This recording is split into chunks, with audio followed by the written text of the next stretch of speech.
तो current affairs के आज के अंक पे हम मोस्ट इम्पॉर्टेंट करंट अफेयर्स पढ़ने जा रहे हैं। इसमें से सबसे पहला टॉपिक जो आपका है वो है, ये आप देख पा रहे होंगे, इंडियन नेवल शिप है आपकी INS वागीर।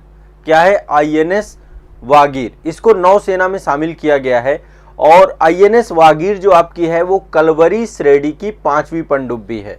ये क्या है आपका? INS वागीर।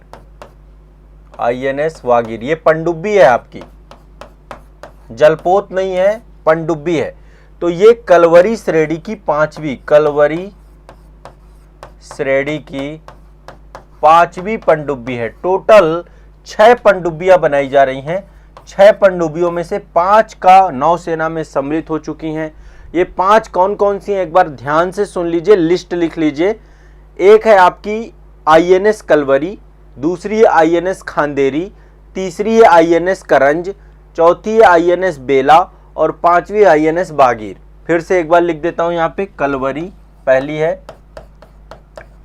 कलवरी, खांदेरी, ये बहुत इंपॉर्टेंट है, इनको बिल्कुल भी मतलब आप वो मत करिएगा, है ना। करंज और बेला, ये टोटल आपकी 4 और 5वीं मैंने बताई INS वागीर। वागीर मैंने आपको बताया टोटल 6 पनडुब्बियां आपकी ये जो है 2024 तक आनी है। तो मार्च 2024 में INS बागसीर आएगी। वागसीर, इस पे काम चल रहा है, ठीक है, INS वागसीर। तो दरअसल जो है आपका INS वागीर जो आपकी है ये 5वीं पनडुब्बी है और ये आपकी सम्मिलित हो चुकी है किसमें? नौसेना में। 23 जनवरी 2023 को सम्मिलित की गई थी।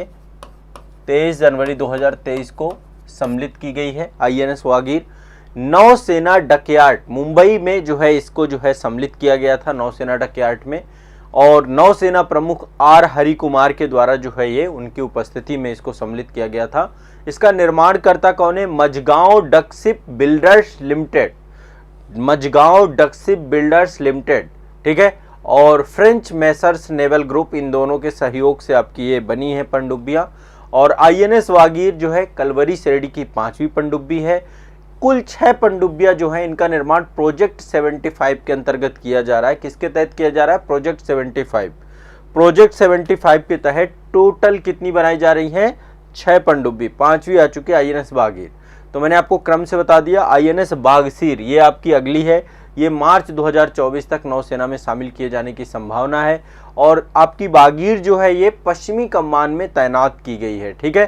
टोटल 220 फीट लंबी है, 40 फीट ऊंची है और अधिकतम गति 37 किलोमीटर प्रति घंटा है। ये आपको पनडुब्बियां जानते ही हैं, ये किसमें आपकी समंदर के अंदर जो है रहती हैं, ठीक है। तो ये आपकी सम्मिलित हो चुकी है। क्लियर है, स्पष्ट है सभी को? चलिए आगे बढ़ते हैं। पहला हो गया, ठीक है। ये इसरो का सबसे छोटा रॉकेट है जिसका नाम है SSLV D2। इसरो का सबसे छोटा रॉकेट है ना, जैसे आप देख रहे हैं ना PSLV, GSLV, है ना, पहले SLV था, फिर PSLV, फिर GSLV। तो सबसे छोटा रॉकेट है SSLV D2। 10 फरवरी 2023 को सफलतापूर्वक इसका प्रक्षेपण किया गया। सबसे छोटा रॉकेट है। रॉकेट ये एक लॉन्च व्हीकल होते हैं आपके। तो सतीश धवन अंतरिक्ष केंद्र, जो कि जहां से इसरो का लॉन्चिंग पैड है श्रीहरिकोटा, यहां से जो है इसको प्रक्षेपित इसरो के द्वारा किया गया, भारतीय अंतरिक्ष अनुसंधान संगठन के द्वारा किया गया। और SSLV D2 के द्वारा इसके साथ जो है 2-3 उपग्रह छोड़े गए। एक तो EOS 07 था, EOS 07 था, ठीक है। इसके अलावा जो है आपका जानूस उपग्रह था, आजादी सेट 2 था, जानूस उपग्रह और आजादी सेट 2, आजादी सेट 2, ये कुछ उपग्रह भी इसके साथ भेजे गए, ठीक है। इसके साथ कुछ उपग्रह भी भेजे गए। तो ये इसकी दूसरी विकासात्मक उड़ान है। इससे पहले 7 अगस्त 2022 को इसको छोड़ा गया था और ये जो है इसरो ने इसको इसलिए बनाया है ताकि जो छोटे उपग्रह हैं और पृथ्वी की निचली तल जो लोअर ऑर्बिट है वहां पे प्रक्षेपित किया जाए इन सभी को। लगभग 500 किलोग्राम तक के उपग्रहों को पृथ्वी की निचली कक्षा में ये जो है आपका SSLV D2 के द्वारा, तो ये ध्यान रखिएगा, सबसे छोटा रॉकेट है। क्या है ये? सबसे छोटा रॉकेट।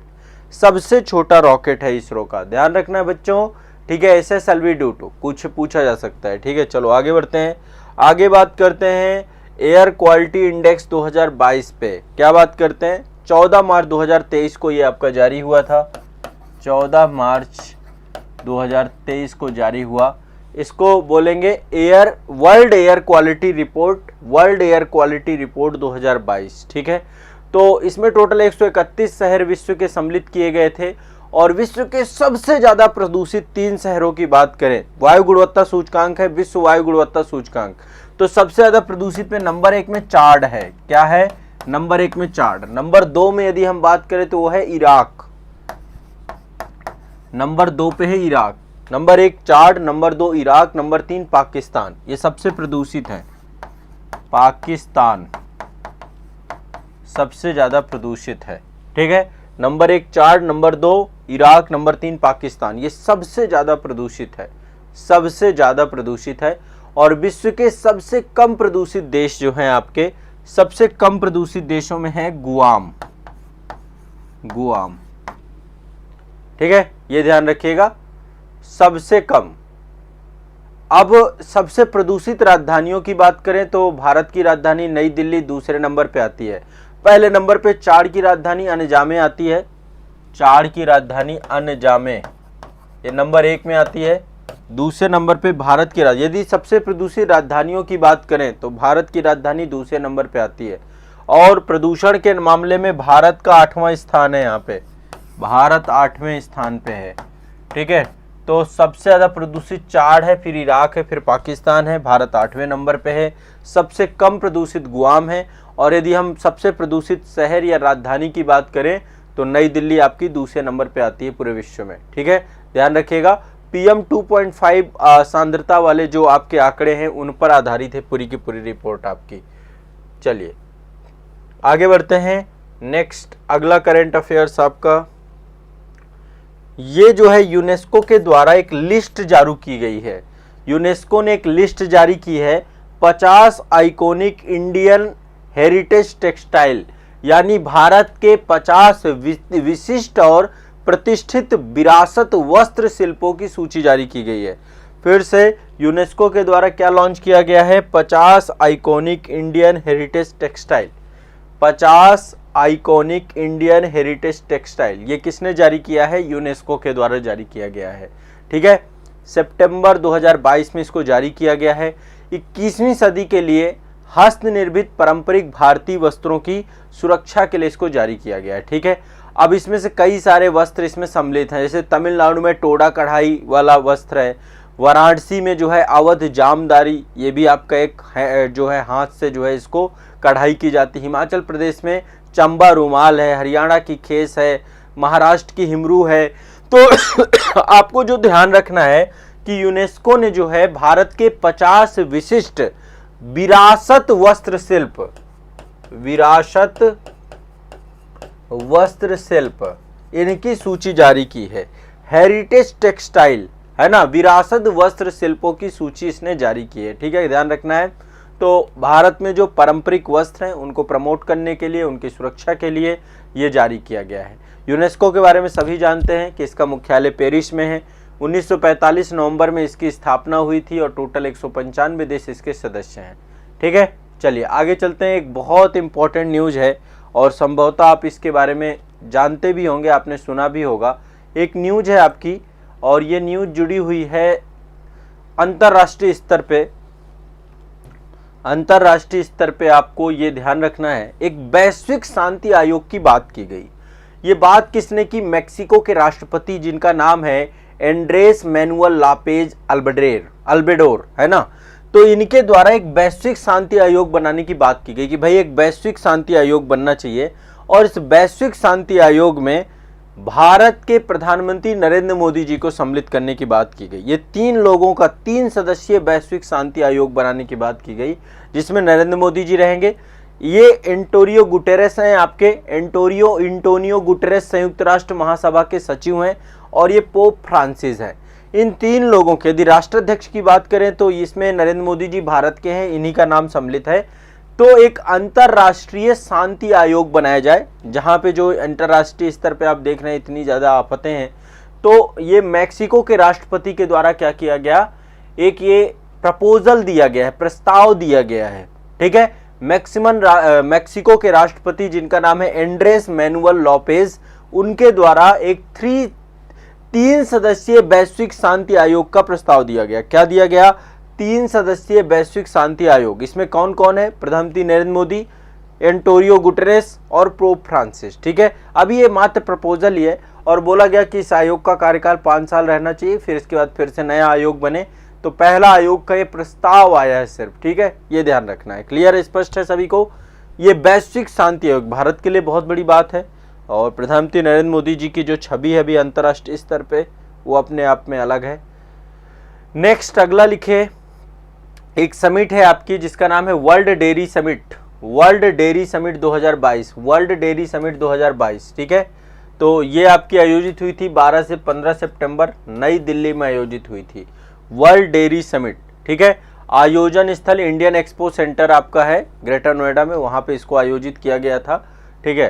तो नरेंद्र मोदी जी के द्वारा, प्रधानमंत्री नरेंद्र मोदी जी के द्वारा इसका उद्घाटन किया गया था और उद्देश्य इसका यही है कि जो डेयरी उद्योग है उसके विशेषज्ञों को ज्ञान और विचारों को साझा करने के लिए एक मंच प्रदान करना।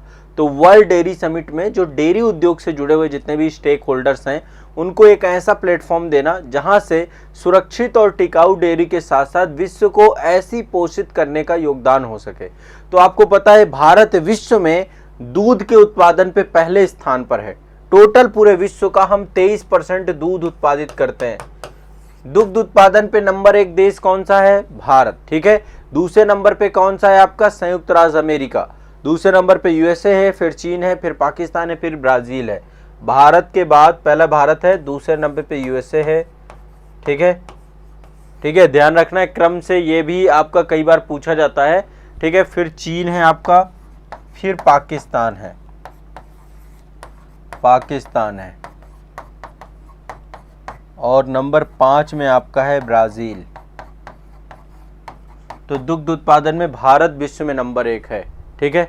और सबसे ज्यादा भारत में कौन सा राज्य दूध उत्पादन करता है, सबसे ज्यादा करता है राजस्थान। राजस्थान सर्वाधिक दूध उत्पादन करता है, 15.5% जो है दूध, पूरे दूध का भारत के राजस्थान उत्पादित करता है। दूसरे नंबर पे उत्तर प्रदेश का है, number 1 Rajasthan, number 2 UP. UP कितना करता है आपका, 14.93%। ये भी एक डेटा आपको ध्यान रखना है, ठीक है। और तीसरे नंबर पे आता है मध्य प्रदेश, एमपी, दूध उत्पादन में। Rajasthan, UP, MP. तो टॉप 3 आपकी कंट्री की बात करें तो इंडिया, यूएसए, चीन, और टॉप 3 स्टेट इंडिया की बात करें राजस्थान, यूपी, एमपी। ये डेटा है, चेंज होता रहता है, लेटेस्ट डेटा आपका यही है। तो ये आपका डेयरी उद्योग को लेकर के एक समिट हुई थी और उद्देश्य इसका यही है कि जो डेयरी उद्योग है उसमें नवाचार लाने के लिए, विचारों को साझा करने के लिए एक मंच प्रोवाइड कराया जाए, ठीक है। तो करंट अफेयर्स में एक वर्ल्ड डेयरी समिट 2022 हो गई, ठीक है। इसके बाद ये मैंने आपको बताया 3 सदस्यीय आयोग की बात एक हुई है, मैक्सिको के राष्ट्रपति के द्वारा इसको प्रपोज किया गया है। एंड्रेस मैनुअल लापेज जो है मैक्सिकन राष्ट्रपति हैं, उनके द्वारा। मोदी जी, एंटोनियो गुटेरेस और पोप फ्रांसिस, ये आपको पता होगा वेटिकन सिटी में है और ये ईसाई धर्म गुरु हैं आपके। चलिए, और ये आपका इंडियन हेरिटेज टेक्सटाइल को लेकर के 50 आइकॉनिक जो है इंडियन हेरिटेज टेक्सटाइल की सूची यूनेस्को ने लॉन्च की है। इसके बाद ये वर्ल्ड एयर क्वालिटी रिपोर्ट है आपकी, ठीक है। PM 2.5 में ये पूरी की पूरी आपकी रैंकिंग जारी की जाती है। ये आपका SSLV D2 है, ये सबसे छोटा रॉकेट है, सबसे छोटा रॉकेट है आपका SSLV D2, ये आपको ध्यान रखना है। और ये आपका देखिए INS वागीर है, INS वागीर, क्या है आपका INS वागीर, ये पनडुब्बी है, ठीक है। ये सम्मिलित की गई है और इसके बारे में मैंने आपको बताया है कि कलवरी श्रेणी की 5 पनडुब्बियां हैं, कलवरी, खांदेरी, करंज, वेला, वागीर, वाक्सीर, ठीक है। तो ये आपको ध्यान रखना है। क्लियर, स्पष्ट है भाई। आज का करंट अफेयर्स के इंपॉर्टेंट टॉपिक हो गए।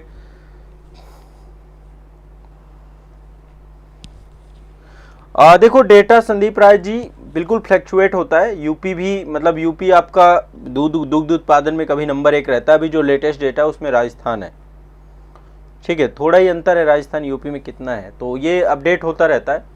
लेटेस्ट डेटा की बात कर रहा हूं मैं।